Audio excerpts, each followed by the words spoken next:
chào tất cả các bạn, chào mừng các bạn đã quay trở lại với kênh Laptop Ninja. Trong video ngày hôm nay mình sẽ đi build một cái thùng máy, hay là mình build theo yêu cầu khách hàng, thì sẵn tiện mình sẽ quay video để cho các bạn tham khảo xem nha.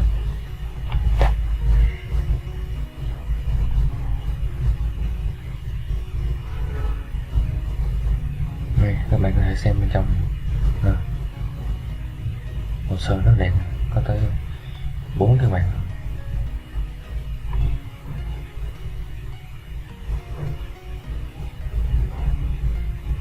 Vậy đây có một cái khe, một cái lỗ.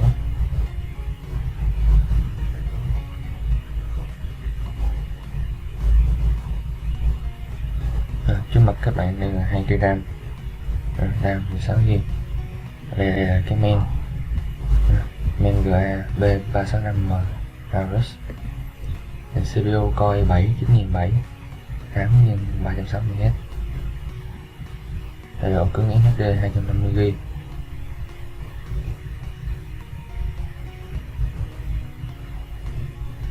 Giờ mình sẽ chuẩn bị nó vào.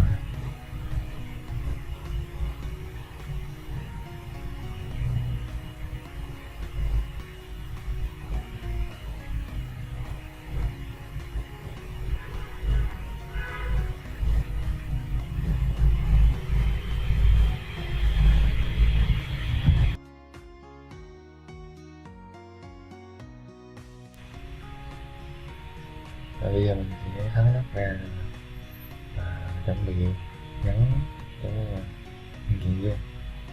Thì ở đây chúng ta có cái thùng cây Sana có đèn led, bên trong có cái đèn led đó. Bên ngoài thì có kính cường lực. Bây giờ mình dán lên của hành cái CPU. Đây, coi là 797 ha. Bây giờ mình sẽ bấm vào men, mình bật lên như thế này.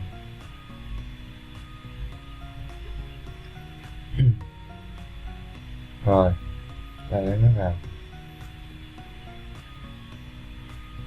thì thôi, rồi gài nó lại, mình gọi cái nắp nhựa này ra đi, lấy nhựa mình vô kia cái gì, mình đè cái này xuống, hốt nó qua một lần rồi. Rồi tiếp theo mình sẽ gắn RAM vào.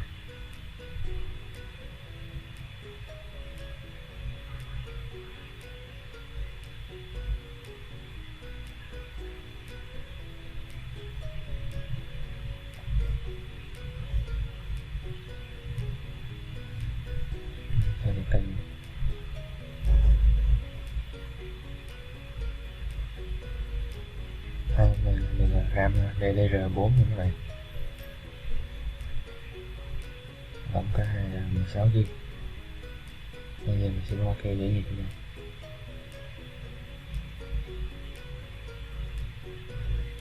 Nó xoay lên đây cho nó vào.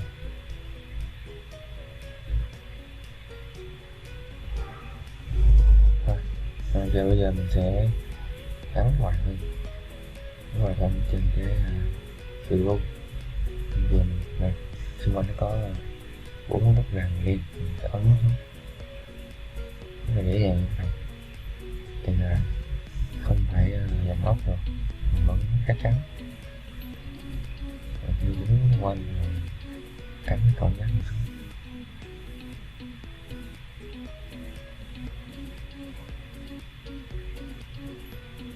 Rồi để đến phần cạnh màn hình.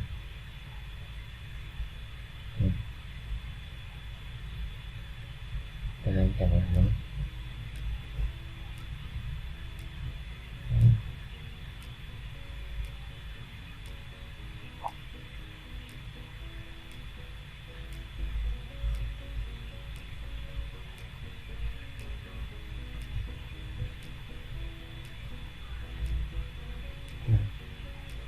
Này nó bê sát của mình thế này. Và bây giờ mình sẽ gắn cái này vào trong cái thùng máy, nhà nó vào.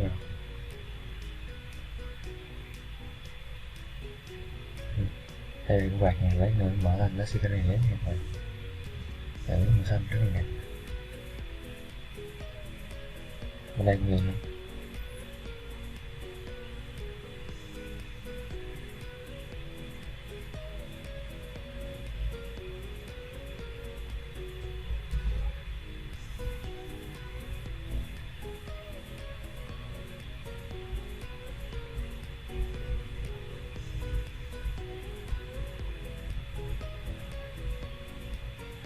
Đây là mình thẳng gõ cuối cùng.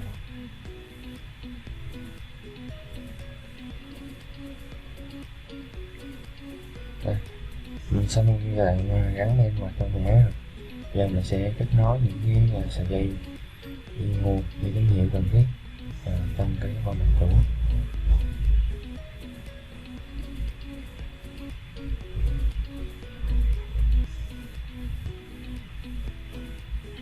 Thêm gắn ổ cứng.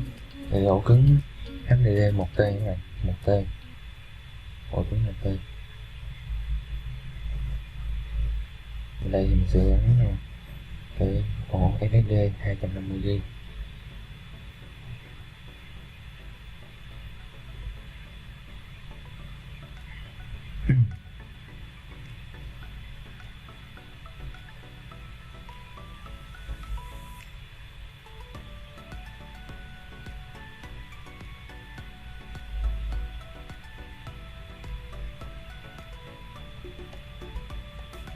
Nhập ốc nó vào cái này, nhập ốc nó vào cái này.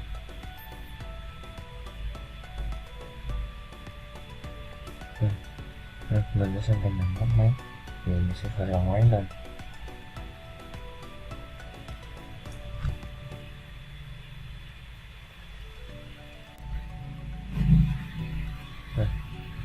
Các bạn xem này, đèn led màu xanh rất là đẹp các bạn. Đó.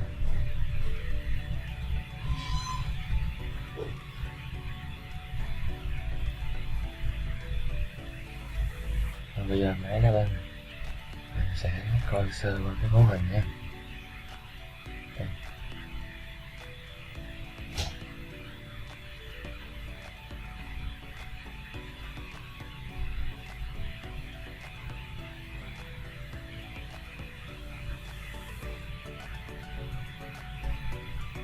Cho các bạn quan sát xung quanh này. Cái thùng máy này rất là đẹp luôn. Khách hàng nào có nhu cầu đưa một cái thùng máy như thế này thì hãy liên hệ với công ty chúng tôi qua thông tin liên lạc và địa chỉ ở phía dưới video nhé.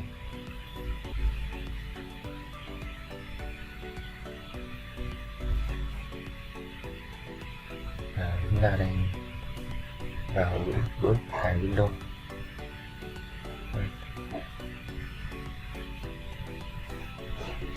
Mình sẽ chia ổ đĩa và cài Windows cho nó.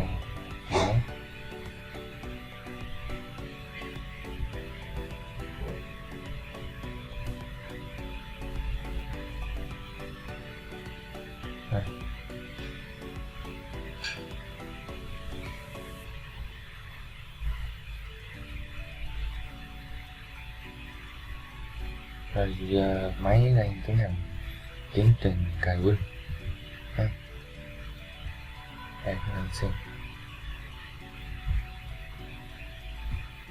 Rồi thì video review thùng máy của chúng tôi đến đây là hết rồi. Xin cảm ơn các bạn đã theo dõi video. Xin chào tạm biệt và hẹn gặp lại các bạn trong video tiếp theo.